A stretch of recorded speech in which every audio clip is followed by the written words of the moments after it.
Hundreds of employees at the Department of Education are waiting on a court ruling to see if they're still going to have a job after the Trump administration fired them last week.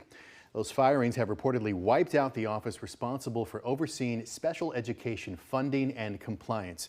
This development has parents and advocates in Texas worried about the education of hundreds of thousands of students who have special needs. Dylan McKim spoke to a former Secretary of Education who says these firings could have devastating effects.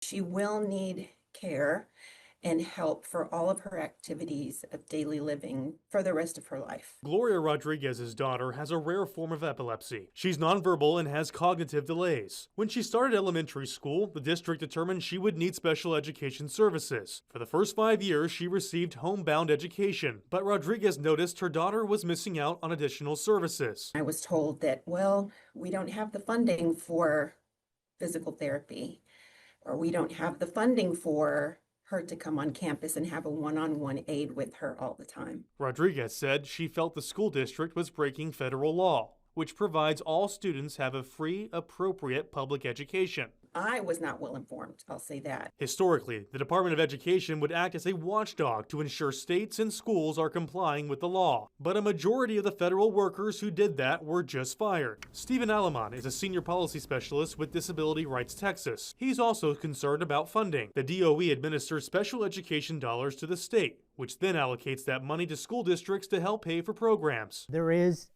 a requirement that the state submit an application for that money. If there's no one there at the Department of Education to receive that application, to approve it, then that complicates, of course, the federal aid. It's really sad and disappointing. Margaret Spellings is the former Secretary of Education. She says the employees fired were the last line of defense for parents. It means that you may not have any redress for serving your student appropriately in any way. Rodriguez says after getting the school board involved, her daughter gets the services she needs on campus twice a week. But she worries that without federal oversight, her daughter and others could lose services. It's so important that parents be educated on their rights, and we need someone to help us do that. In Austin, I'm Dylan McKim. And Education Secretary Linda McMahon says no funding, including special education funding, is impacted by the latest layoffs. We did reach out to the Texas Education Agency with questions about all this. They're working on getting us some answers.